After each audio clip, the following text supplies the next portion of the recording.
Welcome to News and Views. We have another fine program for you this month. In Andover, we are going to hear from Mayor Mike Gamache, who will talk with us about what has changed in Andover since he has been the mayor. We will also hear from Streets Supervisor Mark Becker, who will talk with us about snowplows, mailboxes, and garbage cans, things that we all deal with each winter, and he'll remind us what we need to know. In Anoka, Steve Schmitt, who is with the City Council, will be here to talk with Matt Overstreet about the city's budget.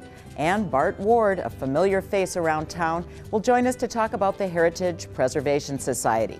In Champlin, Cory Laing's guest will be City Administrator Brett Heitkamp, who will look ahead to 2015, and Ryan Karaseck stops by to talk about a controversial three-way stop at West River Road and Hennepin Landing. And in Ramsey, Jill Johns joins Noah Johnson to talk about the Ramsey Christmas tree lighting ceremony and the Heart Safe program. Also joining us for the Ramsey segment is Fire Chief Dean Kapler, and he has some safety tips for the winter months. All that and more starting right now on News and Views.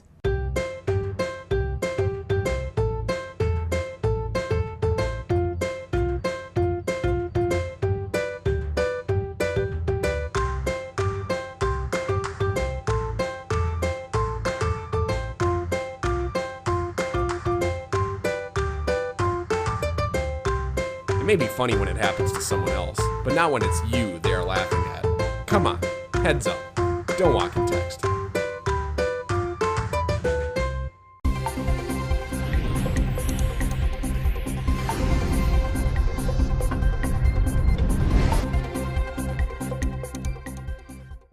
Hello and welcome to News and Views. I'm Catherine Lenneberg, and joining me today is the Mayor of Andover, Mike Gamache. Thank you, Mike, for being with us here today. Thank you. Appreciate you having here with us. Yeah. So tell us about being mayor in Andover, what it's been like for you, and what have been some of the issues that you've seen through the years, and go ahead. It's been a pleasure to serve the city of Andover and the residents of Andover. It's been an honor, really, to have been elected as many times as I have been for the last almost 14 years now. And we've had a lot of change over the years. When I first was elected mayor, the area of Bunker Lake Boulevard was that we had cleaned up over the years, that past city councils had cleaned up, had pretty much been vacant. No businesses really had moved in beyond the theater and Pobbs was across the street and a few other businesses. So we really wanted to focus on that when I first became mayor. And now we've got Target, we've got Walmart, we've got businesses galore in that area. It's really become a focal point of our city as far as commercial.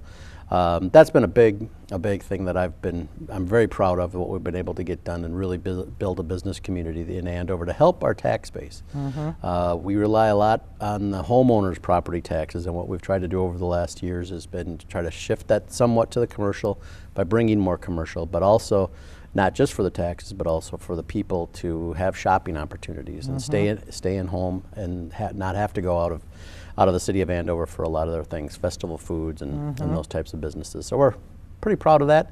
And we like to just continue to see the growth go as far as housing development begins to grow again as we make our way out of the recession and we start to see new homes going up. So that and the community center has been a great opportunity for our city, working with the YMCA to build a community center. In our city that really has become an area of where people gather, just enjoy themselves while they're playing hockey or volleyball or indoor soccer or basketball, whatever it might be, or just enjoy the YMCA itself. But those have been two of the big things that we've been working hard on over the years to help Andover grow. What are some of the issues you hear that people say if you're out and about, either at a council meeting or at the grocery store? What do people come up to you and talk to you about? Yeah, a lot of people want to see us continue to grow in our commercial district and add more restaurants, to have more choices. We don't have a lot. Right now we're struggling with the fact that we don't have as big of a daytime crowd. And that kind of keeps restaurants out of the city. You've got Coon Rapids that has a larger area, and Anoka that has a downtown area. So with the sheriff's office coming into Andover not too many years ago, that has helped a little bit, and we've seen the Pizza Ranch go in and places like that. So we'd like to see more growth there, and that's what people really want to see. And I think that what they'd also like to see is some expansion of our county roads, which are basically our highways in Andover. Just last night at our city council meeting, we signed resolution to help Anoka County go forward with trying to get federal dollars for Hanson Boulevard, going north into up to City Hall, from where it's 4 lanes now down to 139th, then it goes back to 2. That's a very difficult stretch of road in our city, and it would help our residents a great deal, both in the morning going to work and in the evening coming home from work. So we're hoping to see that go through. We're hoping to see them get federal dollars so that we can see some expansion of those roads, because it's getting people to and from their jobs, which is critical. What have you liked most about being mayor? It's the people. You run into a lot of great people, and there are always people there to help with whatever project it might be, whether it's something like putting on the Andover Fun Fest every year. That's really a volunteer organization that runs it. But and then meeting some of the business people that are creating businesses in our city, and just trying to help when we can, and just seeing them grow. But it's really fun to see. We have volunteer organizations all over Andover that serve the youth of our community, whether it's basketball or football or whatever sport it might be. Those are all volunteer organizations. The city provides the parks, but we really don't run the programs. The programs are run by volunteers. So I think Andover's got this base of volunteers and people that want to be involved with what's happening with their kids. And finally, what are you going to be doing after this? Tell people what you'll be doing and why you decided to do what you're going to be doing. Sure. Well, this year, because Carol Ledoux, our current county commissioner, decided to retire, and this would be her last year of her term, decided to run for county commissioner in District 5, which takes in part of Andover, some of Coon Rapids, east of Hanson Boulevard, and then goes all the way to Fridley. So I did, and fortunately for me, I was elected in November. So I'll start a new job in January, and will be a county commissioner. Different, but I think I can start the job with, hit the ground running, so to speak, because I have a lot of experience being the mayor and also working with the organizations like North Metro Mayors Association, which I've been president of now for the last 4 years. Those organizations have worked on transportation issues and business issues in the North Metro, and I think I can use some of that experience, and plus my business experience at General Mills for 30-some years, to really try to help the county move forward as best we can. Everybody wants to keep their taxes low, but at the same time, you have to move forward and getting some things done, like some highways, that Highway 10 and different places like that. So that's what I want to work on. There's a lot of issues that are going to be different to me, being a county commissioner than a mayor, but I'm looking forward to it, and I'm looking forward to working with the county board members and staff down at the county, and seeing what we can do with making Anoka County a better place. Very good. Well, thank you so much. Thank you so much for being such a good mayor in Andover. No, thank you. We wish you the best of luck. Thanks a lot. Very good. All right, now we are going to take a look at the new website on the city's website, and Leslie Sauer took a look, and she will tell us all about it. We were due for an update. We decided this was a good time to switch to a new company. City of Andover had a unanimous decision for a new website. Well, I formed a small group back in the spring when we decided to do the upgrade. And the website committee that I formed was basically some people from different departments here at City Hall and Public Works and the community center that we got together once a month and basically went over the designs that were proposed to us and made changes and did all that stuff for the new site. It's much better, much easier to navigate in my opinion. I like how it fills out the whole screen versus the old site used to only be a portion of the screen. So, with the new website, there will be new tools for the residents of Andover to use. Yeah, we have online payments coming soon for multiple things like building permits and animal licenses. We'll probably add more things in the future. Residents can also sign up for alert notifications now, such as, burning restrictions, road construction, stuff like that. Check out the new city website. Andover City Hall wants to know what you think about the new website. And it's nice to see that website is up and running in Andover, and they have so much good information. Well, we are now going to switch gears and talk about the snow and the cold weather, and we're going to talk about snowplows. And joining me now is Mark Becker. He's the street supervisor for the city of Andover. Welcome. Thank you for being with us here today. Tell us a little bit about yourself first, Mark, and your job and what you do for the city of Andover. Okay, I'm the street maintenance supervisor. We maintain all the streets, street signs, boulevard trees, crosswalk painting. That's all, and I manage and schedule all that for the city of Andover. Okay, and now with the snow coming hard and early this year, Yes. what did that mean for you? Yeah, it kind of changed our plans a little bit. Yeah, last year it started on the 25th of November, which we thought was early, and the 10th was even earlier. We didn't need it this soon, so. Okay, now tell, what do viewers need to know about mailboxes and snowplows? What should they do every year? I think people need a little reminder. Right. Mailboxes, it's a regular maintenance item for a homeowner, and I think a lot of people kind of forget that they do tend to rot out, and the heavy snow will knock them over. If the residents can clean the snow, the heavy stuff around them, that will help prevent some problems. We do occasionally misjudge and do hit them with the wing of the snow plows, and we will repair them if that happens. But a lot of times it's just the age of them, and they do come down. And the height has really been an issue. We have on our website the dimensions, which is preferred. A minimum of 44 inches from the street. 90% of the time it's the newspaper boxes that are added to a mailbox post is what gets hit. Okay. And then it takes the whole thing down. Yeah. So that's most of the time that is the real problem with the mailboxes. What about garbage cans? What do people have to know when there's a lot of snow out there? Yeah, that is a continuous problem. We try to plow right to the curbs, and I know a lot of the driveways, there isn't room to put them in, so a lot of people tend to put them out on the street, but the heavy snow, and we can't get plowed right to the curb like we want. And, Right. And the garbage trucks are able to reach them, so, and I think, my drivers can't get out of the trucks to move them, so we do the best we can without knocking them over and having the trash blow around. Right. But the homeowner really needs to keep them back behind the curb. Right. What about city streets after it's been plowed? Where do you want people to park? That's our parking ordinance. Once it's been plowed, they can park during the day, but the overnight ordinance is from 1 till 6 a.m. Okay. And regardless of the conditions, they're not supposed to park on the streets. The daytime, we have a 2-inch snow ordinance.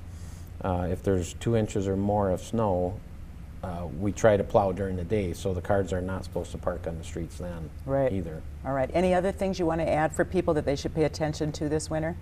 It's the conditions of the snow really make a difference. Sometimes you can get just an inch of snow, but if has a lot of moisture with it, it compacts and turns to ice. Right. So we're out there trying to deal with that. Now this morning's snow was kind of light and fluffy. A lot of it blew around. Now it's drifting. That's the kind we prefer. Right. But because you can manage it better. Okay. But the conditions and the moisture in the snow, like last Monday's snow, was just terrible. Right. The traffic compacted it, and we're still fighting to try to get that off the streets. All right. Well, we wish you the best of luck this winter. All right. Thank you so much Great. for joining us here today. All right. Thank you. Appreciate it. Yep. And now Leslie Sauer, she went over to the Andover Community Center to find out what's going on in December and January. Let's take a look at that now. We are excited to introduce pickleball here at the Andover Community Center. Pickleball is offered Tuesdays, Wednesdays, and Thursdays from 9:30 to noon right here in the field house at the Andover Community Center. So stop in and check out pickleball. Most Mondays and Wednesdays, the Andover Community Center offers adult open hockey. 11:30 to 1 in the afternoon. The cost is $5. And the only equipment required is helmet and gloves. As you can see behind me right now, we offer our Tot Time program on Mondays and Tuesdays throughout the school year. There are a few days where we don't have it, so please check our calendar here at the Community Center. We offer Anoka County Library Days, we have Story Time, we have Bounce House Days, and we also have Craft Days, as well as all of these great toys and games for the kids to play. We have our Happy New Year event. That will be held on Wednesday, December 31st from 11:15 to 4:30. That event also includes skating, inflatables, all these great toys, lots of activities for the kids. It's a great day for the kids to come out and have some fun here at the community center. Information on any of our programs, events, open gym times, open skating times can all be found on the City of Andover's website under the Community Center link, or please stop in here at the Community Center anytime. We've got schedules and all kinds of information in our brochure racks, and we've got staff here to help you with all your questions or anything you might need. Hi, I'm Pete Turok, president of the Anoka Area Chamber of Commerce, and I'm inviting you to watch the Chamber Report here on QCTV. You'll be able to get in depth with what the Anoka Area Chamber is all about. You'll learn what's going on in our 9-member communities. And best of all, you're going to be able to meet some of the many members of the Anoka Area Chamber of Commerce in our member profile segment. It is one of the most talked about segments on the show, and we hope that you will be a part of it. It's the Chamber Report here on QCTV.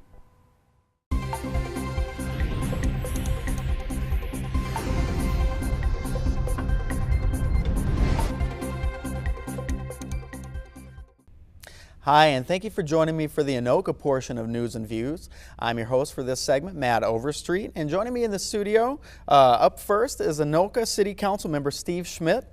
Today he's going to tell us a little bit about the 2015 municipal budget.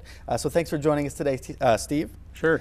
Now, am I correct that the last time the city actually increased the property tax was in 2009? For the city portion, that's correct. We've had our levy has been level. We have 3 levies that we collect in the city. One of them goes to the general fund, one goes to pay debt service, and one is for the HRA. Altogether, it's about $5 million that we collect, and that's been totally level for the last, as you said, 2009. Since 2009. And that's the same for the coming year budget as well? That is what we're budgeting. We know that you have a question later about 2016, and that's going to be very interesting, but yes. Okay. Well, since you were sneaking peeks at my questions here, I'll go ahead and ask you. Sure. Can you tell us about some of the objectives of the 2015 budget? Well, so the levy collects, and that's what goes to the general fund, about $5 million. That just barely covers police and fire.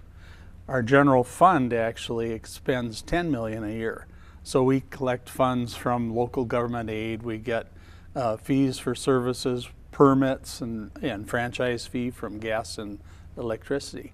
So that's the next. So you got the nut of the $5 million of the taxes that people pay on their property. Sure. Then you have the general fund, which is collecting all those things. Then we have all of these other funds because we're in business, selling you water, selling you electricity, selling you sewer, and all of those keep meaning that the budget gets bigger and bigger. And actually, if you put the Anoka electric utility in there, it's not a $5 million budget, it's not a $10 million budget, it's getting closer to $50 million. Wow. And so the planning starts by staff in June and department heads. The council meets at least 4 work sessions through August and maybe September, and we will not even adopt the 2015 budget until next month in December. Okay. And so far that looks like it's on point to be adopted. Oh, yes. Okay. Okay. Yeah, Very we've good. spent so much time on it that there will be tweaks, there will be things that we plan that we won't get to. Sure. And we do prior period adjustments. If something didn't get spent or something came up as an emergency, we will adjust the budget even in the next year. And the one thing that seems apparent to me is that, like you said, if there is a bit more, we know that we can count on all of that going into keeping the city infrastructure alive and healthy. Oh yeah. And like I say, that pouring it right back into the city that we know and love. Can you talk a little bit about maybe some development plans that the council may have coming up for the 2016 budget even? Well, let me just give you a little flavor for the 2015, which is that we're probably going to be doing, I believe, the biggest street renewal program ever in the history of the city. Is that right? We do usually one street or one section of a neighborhood, and it's maybe $1.5 million and half a mile. This year we're going to do all of Monroe Street and then up to, and that's a usual size project. but we're doing a double project at what's called Slab Town, which is kind of the area between the Rum River and the easterly edge of the golf course. There are many old streets with no storm drainage, old alleys, and so we're going to be doing basically a double project there. So in essence, we're going to be doing 3. And then as part of development, private development, we're also building a new 5th Avenue. It's only a block and a half long, but it's going to be paid partially by the Volunteers of America Homestead in Anoka, and the rest by the city. But actually, it's not coming out of our general budget. It's coming out of tax increment financing, where we are capturing tax from that great big homestead up there. And so that's the public work side. Right. And in 2015, we're also thinking we're going to get a big senior co-op just north of the city hall. And I saw that. Yeah, and they're purchasing the land at market value from us. We believe that the Walker is probably going to expand across into the former site of the Riverway Clinic. Wow. And those will both be private and taxable. So they will increase the tax base. So even though the levies may rise and fall, because 2016 is a big one. Okay. In 2016, the tax increment finance balances that have been collected over the years, specifically on our Anoka Enterprise Park, the industrial park, that TIF district ends and there'll be some cash available. Some of that is certainly going to go, I would think, to reducing the debt on the parking ramp. If we do that, that will be a dividend for taxpayers, because one of the levies, as I said, is the debt service. So if we pay down $6 million, $5 million, whatever the number is, the debt service levy is going to go down. And that's a reason that people should be glad that the people before us on the council had the foresight to set up that enterprise park, which has 2,000 jobs in it too, of course. That's outstanding. Yeah. Once again, some really big things coming up in the next year, and what a great council that we have it coming from too. So it's exciting to see the city continue to move forward with the development plans that it has, and then actually execute those plans too, and we know that we're going to, because we have in the past. And here in Anoka, that's something that we've continued to see from the council. So I got to thank you again for coming and talking to us today, Mr. Schmitt. I always look forward to talking to you, and then we'll look forward to seeing you again in the future, hopefully. Well, in the summertime, it's easy to consider some steps we might take to deter crime. But in the wintertime, we often overlook some steps that we might take, just some everyday steps that we can take to deter crime. After all, who would want to commit any sort of crimes out in this sort of cold, we might want to think. However, I recently had the opportunity to sit down and talk with the Anoka Police Department, and we got to discuss winter crime prevention. Take a look at that. I wanted to talk today about some small things that people can do to protect themselves and their families and their home, to keep their home safe from possibly becoming a victim of a crime. And we could call it winter crime prevention, because it is that time of year. We're coming into the early part of winter. But here's some tips on how to keep yourself and your home safe during the winter months. So the first one is the biggest one, and that would be keeping your lights on and turning lights on. The other, security alarms, yes, they do deter burglaries.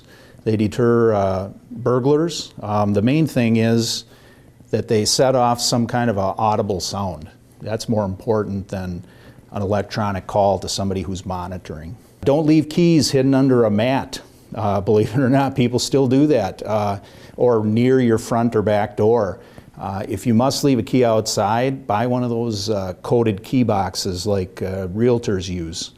Now, that are truly winter tips here would be making sure that your driveway is plowed or shoveled. That's really important. If you're gone for several weeks, if you're lucky enough to go south, you want to have that thing shoveled. The other, again, is having packages or your mail picked up. If you don't have that done, again, you got packages by your front door, it really sends a message that you're out of town. And lastly, on this one, Anoka Police, we provide for free, we call it a vacation residence check. So you can just call our non-emergency number, let us know your address, when you're going to be gone, and we'll come out and walk around your house, take a look, you know what I mean? If you're gone 2 weeks, we'll come out, look, again, walk around your house, make sure it's secure, and keep an eye on things for you. So a lot of people don't know we do that. So there's some winter crime prevention tips, and I hope that helps keep people safe. And we're back with news and views. Joining me in the studio today is Mr. Bart Ward. He's the chair of the Anoka Heritage Preservation Commission. Thanks for joining me today, Bart. Thank you, Matt, for having me here. Now, first of all, I want to talk to you a little bit about that Heritage Preservation Commission. Sure. What are some of the goals of the commission there? Well, every year we go through a goals list, and so we have different goals at different time periods. In 2013, some of our accomplishments were the sandwich board signs and the home and garden tour that the County Historical Society and the Heritage Preservation Commission do together. Now, the sandwich board signs, that's completely separate from us, from the County Historical Society. But the home and garden tour is a cooperative event. That is something that we do every year, and that goal really doesn't change. But we also do a fair amount of storyboard building and placement. If you go to the corner of Ferry and Main Street, you'll see our latest bunch of storyboard signs in front of the Caribou Coffee.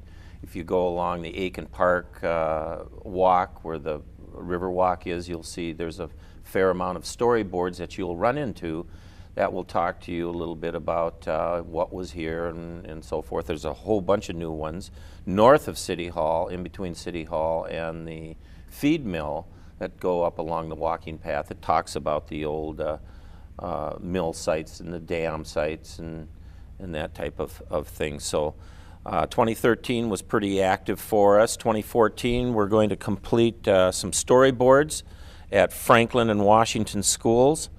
We were working with the park board to get some signage up at some of the different parks.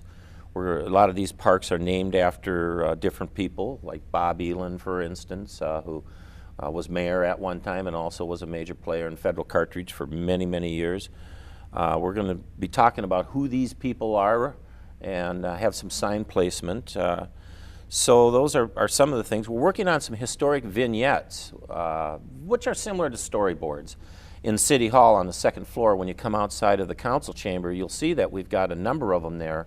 Mostly the ones that are there now talk about how City Hall was built, who the people were, who the council was, federal cartridge's role involved in the building of City Hall.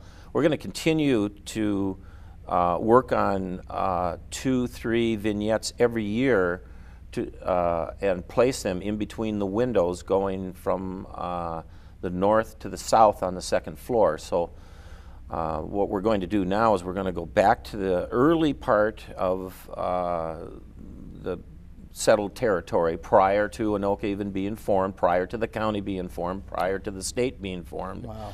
And we're going to start to talk a little bit about what was here and get that in a vignette. It'll cover probably a couple hundred years, and then we'll start going in pieces, doing probably 30-year sections, 40-year sections. So those are some of the things on our radar screen for this year. Some of the things you have been working on, some of the things that you're working on currently, and I got to say, I didn't even know, I guess, that was the Preservation Commission that was doing that.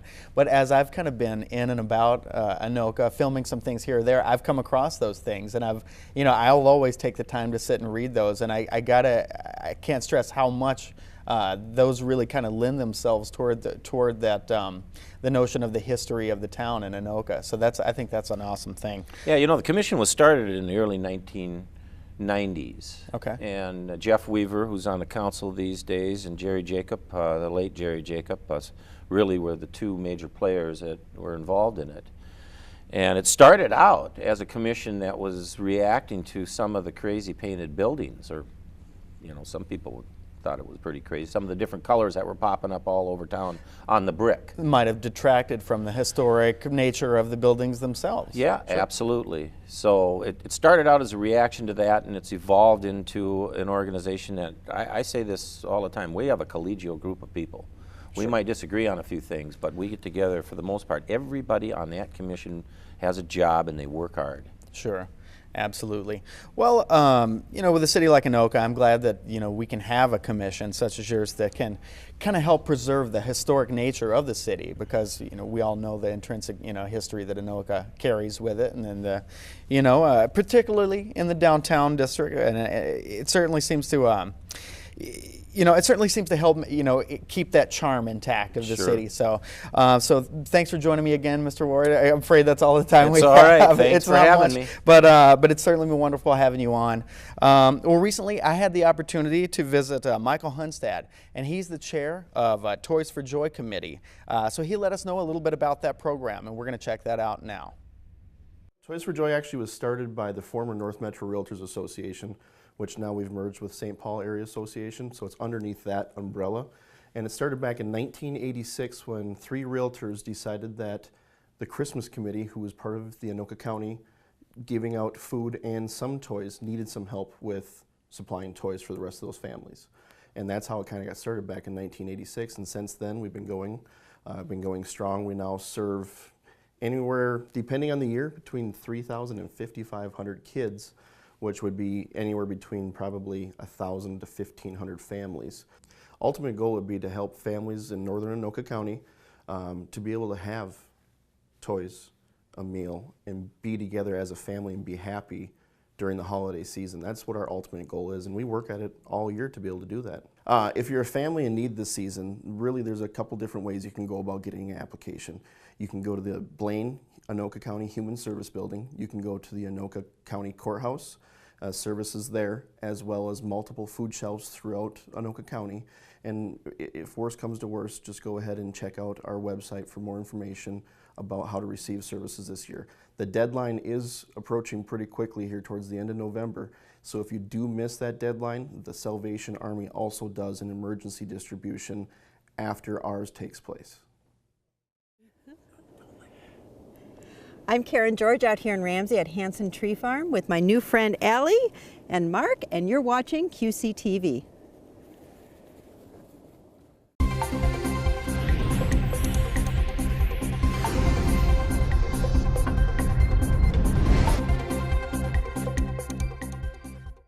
Welcome to the Champlin segment of News and Views. Returning once again, I am your host, Cory Laing. And as the holidays are right around the corner, we're wrapping up 2014. So looking forward to 2015, we're here to kick off this conversation with City Manager Brett Heitkamp. How you doing? I'm well, thank you. Yeah, thanks for being here. Absolutely. So we're here to talk about 2015. And as a Champlin City Manager, can you talk about some of your goals / visions for the upcoming new year? We go through a pretty extensive work session or work plan priority session with our council and goal setting and whatnot. And now that we know who we're going to have in terms of the composition of the council, we're setting that up. We right after the first of the year, the legislative session starts early this year on January 6th. So we'll be conducting a work session with the area legislators and the city council and get everybody an opportunity to talk about wants, needs, and in the upcoming legislative session. I think 15 is going to be a big development year for Champlin again. We've talked a little bit in the past. We've got a new 100-lot executive single-family subdivision coming in the northwest area portion of Champlin. We have 35 single-level townhomes, which are extremely popular in the market right now. Sure. Coming on board in the same vicinity out off Hayden Lake Road. We've got Applewood Point coming on board, which is a 70-unit senior living facility, owner-occupied, right on the Mississippi River at Cartway and Dayton Road. Okay. So there's going to be a lot of activity. We haven't seen that level of activity in a while. Sure. Hopefully we're seeing some light at the end of the tunnel in terms of the economic situation. Challenges for us as staff coming forward in 15, we're rolling out a social media program. On or about January 1st, we're going to start the process with an email blast, okay. Whereby residents can sign up to be part of the social media program, and then by the end of the first quarter in 2015 we'll be launching a Facebook page and really enhancing what we're doing in terms of website upgrades and then the social media component as well. Fantastic. I've worked in Champlin for many years. I have friends and family that live here, and it's been positive across the board. Do you feel the residents of Champlin are happy in general living here? And can you talk a bit about the residential survey you guys do? Yeah. We do a survey of our residents every 5 years. Okay. We started in 2002, we did it in 2007, and again in 2012. What we do is we randomly sample 400 residents on a phone survey. We utilize a company called Decision Resources. And so we've got a lot of good base information associated with benchmark data pertaining to the many aspects of the services we provide. Timely this time of year, snow plowing obviously, and sure.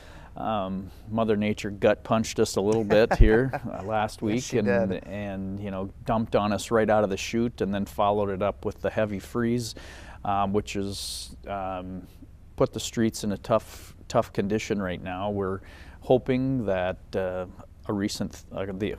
proposed thaw is going to cut us some slack and give our crews a chance to get out and cut some of that. But in terms of the survey itself, you know, we've gotten excellent remarks and grades from the residents in all areas of the services we provide. And to take it one step further, when we are starting the planning process for 2015, we still go back to those surveys and specifically look at information in terms of how residents feel about certain aspects of the services. Great, that's fantastic to hear. Yeah, I mean, it's a great city. I mean, we just opened up Willie McCoy's. I went over the other night. It was a 45-minute wait. I'm like, oh, it's great to see. It was packed. So, and in regards to the survey, it's the #1 requested facility in each and every survey has been more restaurants. Oh, wow. So Willie McCoy's has certainly been a welcome addition. Yeah, absolutely. And it's beautiful in there. Yeah. It's super nice. They've done a nice job. Tom and his wife have done just a great job. Absolutely. Well, unfortunately, that's all the time we have today, Brett, but we want to thank you for being here, and we hope you have a great holiday season this year. To you as well. Hopefully have a good year next year. I expect that. Now we're going to take a look at a festive annual community event that's held at the Champlin Ice Forum, Turkey Bingo. Let's take a look. Bingo!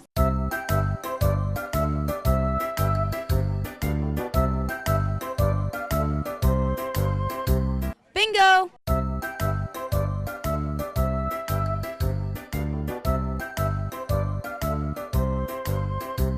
Bingo!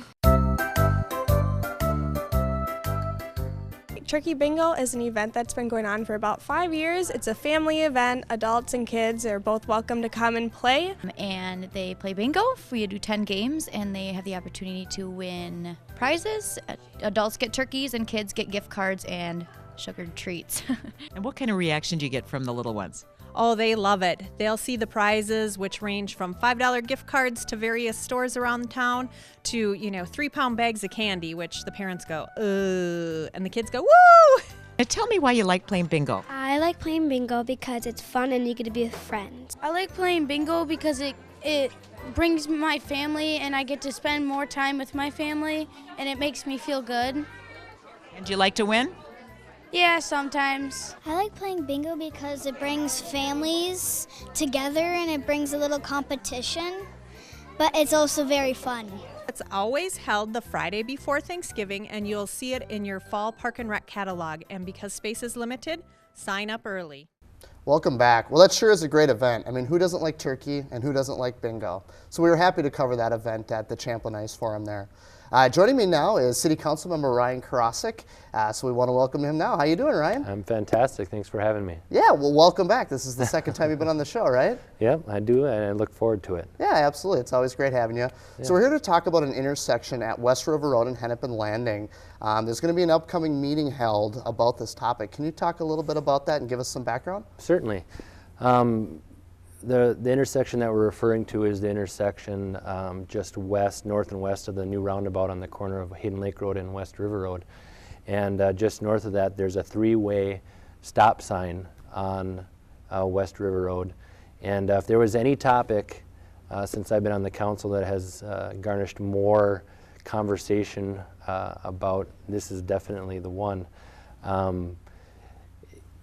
Lots of phone calls, lots of emails from lots of residents, and obviously being a council member, our opinion matters, but the influence and the opinions of our residents are very important. And after getting a lot of phone calls and a lot of discussions from residents about that topic, I wanted to make sure that we had those voices heard. Sure. And I think it's important then to understand that there's a process involved in anything involved in government. Sure. And as a result of those discussions, I stood up as a resident of the city of Champlin at an open forum to discuss the three-way stop sign on West River Road and to formally ask to have that three-way stop sign removed. I understand because of that process and going through the open forum and addressing the council and the mayor in that started the ball rolling to make sure that we got that discussion scheduled, and as a result of that we were able to schedule a informational meeting at City Hall to allow all residents for or against to speak their minds. Initially when the project was approved, obviously the city sends out letters to the residents that are immediately affected by that. Unfortunately, it doesn't cover the entire city of Champlin. So there are people that live, let's say, on 109th oh, sure. that may use West River Road going to Anoka Right. that wouldn't get a notice like that, but are directly affected by a situation like that on a daily basis. So I thought it was important that the discussion be had, and I'm looking forward to having more discussions with the residents about it at our informational meeting. Yeah, absolutely. I've been through that intersection many times, and I can see why this is a hot topic. And I think I was at the meeting when you spoke at the open forum, so very fascinating. Can you touch on the importance of residential feedback, specifically in regards to an issue like this, and how that's important, and what you guys do with that information? Yeah, you know, recently I was fortunate enough to be reelected. Yeah, congratulations, by the way. Thank you. Yeah. Being a council member is a wonderful experience. Okay. But getting out there and talking to literally thousands of people every day for 2 months, door knocking, talking to residents, was the most rewarding experience of this entire process, to really get out there and talk with people to find out what issues are important to them. And it's interesting, you can go from one area of the city or one area of my ward, and the issues that are different for those folks, and then another area, they have a whole different set of issues. So it's really important for the city to engage its residents, and it's even more so important for the residents to engage with us council members and the mayor to make sure that their voices are heard, and that way we can go to the council and go to the staff to make changes or make adjustments or improve their life. And it's a great experience, and I'm fortunate to be part of it, and hopefully we can continue to do that and continue to engage the residents. Sure, absolutely. Well, yeah, again, that's a great topic, and QCTV will be following this quite closely. So unfortunately, once again, we are out of time. We want to thank you again for coming on the show. We look forward to having you back. Yeah. So yeah, thanks again. Now we're going to take a quick peek at a ribbon cutting that QCTV recently attended for a new medical center that just opened in the city. Let's take a look. Hi, I'm Dr. Jay Birch, and I'm with Team Healthcare Clinic. I'm one of the co-founders.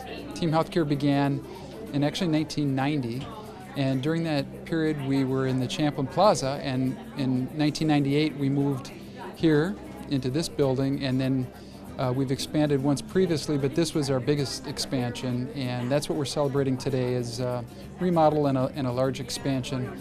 I'm really excited by what we're able to offer as a result of this expansion, and a lot of it we're highlighting today. And then we get to the end of the hall, there's a neurofeedback room where we're helping patients who have brain-based problems train their brain to either slow down their brain's activity or speed it up depending on what kinds of problems they have. Also today we're highlighting our physical therapists. They're teaching people and assessing people for their core strength, and we're doing lectures and body testing, body composition testing. So we're offering a wide variety of things, just trying to give people a sense of what our clinic is about.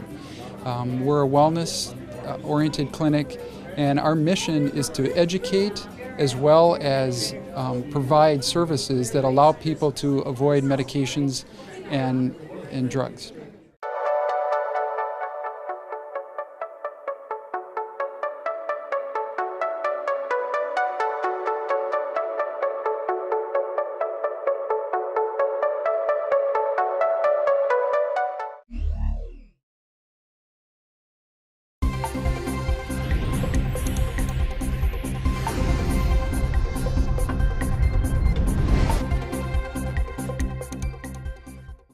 Welcome to the part of News and Views where I get you caught up in Ramsey. I'm Noah Johnson, and today I am joined by City Council member Jill Johns.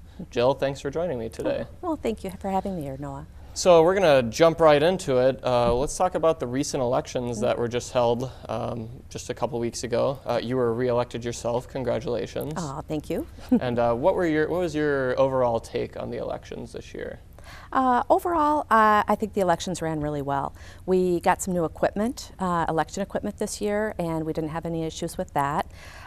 We have 2 new city council members because Randy Backus and Jason Tossi didn't stand for re-election. So we have Christine Williams and Melody Shryak, who are both kind of well-known commodities in the community. They've been very active in Ramsey and kind of strong community leaders. So we're excited to have them on board. Well, that's great. I'm glad to hear that it ran smoothly. Yeah. Sometimes things can not be as smoothly. It went without a hitch. Perfect. So, and again, congratulations. Oh, thank you. So another big thing that's happening in Ramsey right now is HeartSafe. Mm-hmm. Could you talk a little bit about HeartSafe? Oh, yeah, that is a program. Well, HeartSafe is kind of a 3-prong program. The first prong is creating awareness of sudden cardiac arrest. And the second is to teach the community how to provide bystander CPR and how to use an AED device, a defibrillator. Mm-hmm. And then the third is to try and ensure that we have proper coverage of AED devices across the city. The program is volunteer driven. We have actually a sudden cardiac arrest survivor, Tim Hoffman, who is kind of championing the program for the city of Ramsey. And part of that is that he is conducting free hands-on training for bystander CPR at the city on the first Monday of every month. Okay. So kind of like to encourage people to take advantage of that, write it on their calendar for that first Monday at 5 o'clock at City Hall. Goes for about an hour and a half. And just, you know, the more people that we can educate about sudden cardiac arrest, the more people that we can give that hands-on experience to, the safer we'll all be. So, is that something that's just going to be ongoing? Yep. I don't think he has any deadlines right now. We want to try and get as many people as we can, you know, through this first year at least, and then we'll see where it goes from there. But just a very worthwhile program, and definitely kind of an interesting statistic with that kind of really captured, I think, the City Council's attention was a statistic that said that about 1,000 people a day annually suffer sudden cardiac arrest, and the survival rate of that is only 5%. When bystander CPR is administered within the first 2 minutes, that survival rate goes up to 85%. So, you know, it's a huge statistic, and one that we want to try and incorporate into the city. So I encourage people to try and take that free class and learn a little bit more about it. Well, it's definitely a great opportunity, especially if you can save lives and increase the amount of survival. Yep, that's exactly. great. It's something that everybody should really take part in. Yep. I feel like more cities need to get on that bandwagon and initiate a program like that. Yeah, Coon Rapids is doing it. We're doing it now. So I think the momentum is starting to spread. So that's kind of exciting. Yeah. So it is the holidays. They are upon us, whether we like it or not. It seems like it was only last year already. Love the holidays. Me too, and I can't wait. But a big event that happens in Ramsey during the holidays is the holiday tree lighting. Could you tell us a little bit about that? Yeah, it's it's fun. It's kind of a nice family gathering event, something for everybody in the city to come in and do. It's taking place on Tuesday, December 9th. Okay. It's right across the street from the Municipal Center on Sunwood Drive. So at 6:30, we all gather and light the tree. And as a matter of fact, Tim Hoffman, who is the champion for Ramsey for HeartSafe Community, is going to be the guy who's going to be our special guest and light the tree for us. Perfect. So nice little tie-in there. He's everywhere right now. He is right now. Good point. And then after the lighting, we move into the Municipal Center and have a little coffee and hot cocoa and cookies. And so it's just a really nice little event for everyone to come together and, you know, celebrate the season a little bit. It's a really great way to get the season started. Exactly. Sounds like a really fun time. Yeah. Well, I'm just going to thank you again for joining me. Well, I really thank you. appreciate it. Very informative. And we're going to change gears a little bit and take a look at an awesome program at the Ramsey Municipal Center called Anoka County Library on the Go. Jill Smith, the Youth Services Manager from the library, has the details. We started planning Library on the Go in the fall of 2012, working with partners, the City of Ramsey, and we also have a location in Andover, so working with the City of Andover. It's funded by an LSTA grant, that's the Library Services and Technology Act, which is a federal program that's run through the State Library Services, part of the Department of Education. We chose this place because of its proximity to the North Star. We're hoping commuters can stop by, get library materials, and then be on their way. Library on the Go has a lot to offer, like the ability to check out iPads. Jill gave us a tour of some of the other cool things there are. We're also pleased to offer at our Library on the Go site a vending machine where you can check out the latest bestseller or latest DVD for 3 weeks. All you need is your Anoka County Library card. Simply scan your card and then enter your selection number. Press OK, and your book is available for you to check out. Also at Library on the Go, we have a 3M ebook station. This is for ebooks available through the 3M Cloud Library, which you can also check out directly from the app on your phone or tablet. But if you'd like to use this machine, you'd simply find the book you'd like. You have to log in with your card to see if it's available. You can see this book is available to check out. I simply touch Checkout. And the next time I go to the Reader app on my device, the book will be there for me to read. It's great to have resources like this available, and I can't wait to go check it out. And I hope you can check it out too. Man, Library on the Go really is a great thing to have in Ramsey. So joining me now is Ramsey Fire Chief Dean Kapler. Chief, thanks for being here. No, thank you for inviting me. Anytime. So you've been in the studio before. You are on the Public Safety Talk, but now we're gonna, well, this will be very similar. So let's talk about winter. Since winter is kind of upon us, it kind of slapped us in the face this year. It sure did. We didn't have a waiting period. So first things first, what are some things that you guys look for in the winter? What are some things that people can do to stay safe? You know, Noah, there's two things that come to mind real quickly. First of all is inside the home. You know, in the wintertime, we're sort of locked up, sealed up, that kind of thing. So if homeowners can take some precautions on their household appliances, specifically anything that heats. Okay. I'm going to talk about hot water heaters and furnaces. You know, if you have a newer home, you are required to have a carbon monoxide detector within 10 feet of all sleeping areas. Okay. If you have an older home, I strongly recommend that you go and get a portable one. You can plug into any outlet. Put it somewhere where when you're sleeping, you can hear it, either in the room or outside the room. The key is that carbon monoxide is a odorless, colorless gas. It basically has the same consistency as air. So if it's released in the basement, your HVAC system, your furnace, is going to circulate it around the home. Okay. It doesn't have to be where the origin is at. It's there to protect you. So if you can just have it somewhere where you can hear it. Now your furnace, typically it doesn't run in the wintertime, at least in the heating stage part of it. So if you can have that checked out, make sure it's running right. A lot of times if it's a gas-fired furnace, you can tell by just listening to it. I suggest you every couple of years you have a professional out and have it gone through. That's sort of inside the house. Outside the house, or like in our garage, some people really prefer to warm up their vehicles. Well, same thing. When your vehicle's warming up in your garage, the safe way to do it is to back the vehicle out of the garage and let it warm up outside. Maybe not quite as convenient as walking through your nice clean garage. You got to go outside onto the driveway, but certainly a much more safe way to handle it.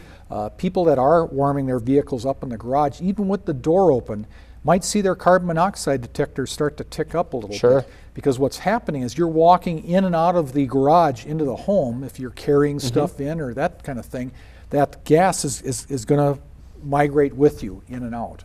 We run into this many, many times each year. And if you just take a couple of those precautions there, you're going to be able to get around that issue. So what are some things that you guys see a lot during the winter time as far as the type of incidents you guys respond to? Well, vehicle fires in garages certainly picks up because of that warming up period. I think most of us in the warmer weather, you know, we go out, we start our car, we don't wait a whole long time. We either drop it and drive or reverse and off we go. But some people do like to warm up their cars. And in the age of remote starters, it makes it even easier. Just take some precautions there. Cooking remains the single biggest source of fires in residential homes in Minnesota. I forget how many years in a row it is, but it continues to be the #1 cause. So any kind of precautions you can take there, especially the grease type fires. Remember, grease and water do not mix. So if you do have a grease fire and you choose to do something about it, try to extinguish it yourself like a stovetop fire. Throwing a towel, dish towel, something like that over it to smother it, you're basically limiting the amount of air to the fire. It's going to put it out, or at least get it down to a point that you can deal with it. Baking soda would work fine. Extinguishers work fine, but please remember that these extinguishers are under high pressure, so if you shoot directly into the grease, you might create a bigger problem than you had before by splattering the grease. But the big thing I want to get across is do not pour water on a grease fire. There's been disastrous situations like that because it will make the situation multiple times worse. I've definitely heard that before. Well, I guess if people follow these tips all the time, you guys won't even have to do anything. And you know what? That's a good thing. That is a good thing. A slow day at work for you guys means people are safe. That's right. So we are unfortunately out of time, but I want to thank you again for joining me. We learned a lot, things that can keep us safe. My pleasure. And hopefully you'll be able to come back. You bet. And on a different note, the Ramsey EDA held their annual Business Appreciation Breakfast a couple of days ago. Let's take a look at that. Patrick Brama has the info. Today we had our annual EDA Business Appreciation networking event. It is facilitated by the city's Economic Development Authority, Ramsey Economic Development Authority, which is charged for promoting the growth of our businesses here in Ramsey. The event includes a breakfast and a couple keynote speakers. Today we had MnDOT swing on in and give a presentation on the Highway 10 Access Planning Study that was recently completed. We also had a couple staff members give updates on what's taking place in the city from a development perspective and a strategic perspective. There were several speakers, but the one that a lot of people are waiting for was Minnesota Department of Transportation engineer Scott McBride. Patrick Brama gave us a summary on some of the things that he talked about. MnDOT recently completed what we call a Highway 10 Access Planning Study, which was aimed at improving the mobility and safety of Highway 10. So they did a comprehensive review of how Highway 10 can be improved from a safety and mobility perspective, while also balancing efficiencies and funding sources and making sure that we have right-sized projects and things that can actually be bitten off by our state legislature and funding partners.